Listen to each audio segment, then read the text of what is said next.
A basketball shoe named after a salesman? Find out more on this episode of The Drop Classics, the show that recaps the storied history of the world's most iconic sneakers. On today's episode, the iconic Converse Chuck Taylor All-Stars. When I say Chuck Taylors, you probably immediately think of the ultra-comfy canvas high top that has become a wardrobe staple in closets worldwide. But did you know this shoe started off as a basketball sneaker?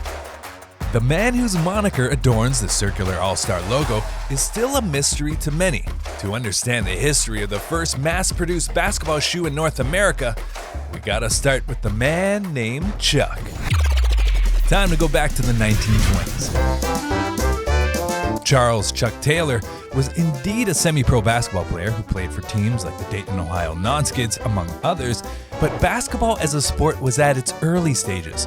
Keep in mind, in the early 20s, it was baseball that was the number one pastime. Decades before leagues like the NBA were even formed, long before million-dollar endorsement deals, Charles Taylor joined the Converse Rubber Shoe Company's sales team to not only grow sales for the Converse All-Star, but also to grow the game of basketball itself.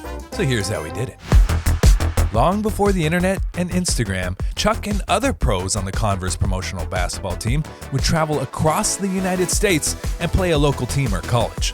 Chuck would then hold basketball clinics at high schools and colleges, helping to develop the game, as well as sing the praises of Converse's all-star basketball shoe. As the legend goes, Chuck made such great relationships with coaches and players across the country that eventually players would go to their local sporting goods shops and ask for Chuck's shoes, or Chuck Taylors, back when they were still called the Converse All-Stars. Then in 1934, Converse commemorated their star salesman by adding his name to the heel patch of the Converse All-Star. The shoe became not only popular in basketball, but in all athletic events.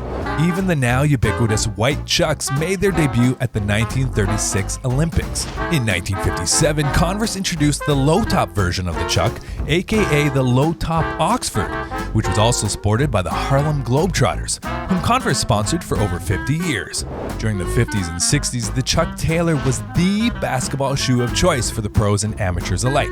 It was estimated that the Chuck Taylor was worn by 90% of collegiate and pro players at this time. Now into the 1970s, the Chuck Taylor fell out of favor in basketball as sneakers featuring a heavier leather upper and more arch support became the focus.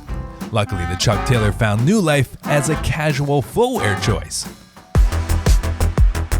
Now before this, sneakers were mainly used for function and rarely worn outside the gym. But Chuck Taylors changed all that, mainly because they were seen on the feet of artists like Andy Warhol, musicians like the Ramones, and later Kurt Cobain. Soon the shoe would become synonymous with that of young rebellion, and a symbol for the underdog. Right, Rock?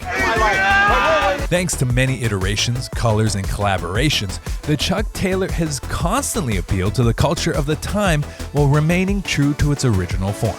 Yes, it's pretty incredible to think the shoe has pretty much stayed the same since the first iteration all the way back in 1917. This level of staying power and relevance is why the Converse Chuck Taylor All-Star is the most recognizable sneaker in the world. But I guess that's pretty much par for the course for a shoe that's over 100 years old. And that's it for this episode of The Drop Classics. Be sure to head to glory.media for more sports lifestyle content, and we'll see you next time.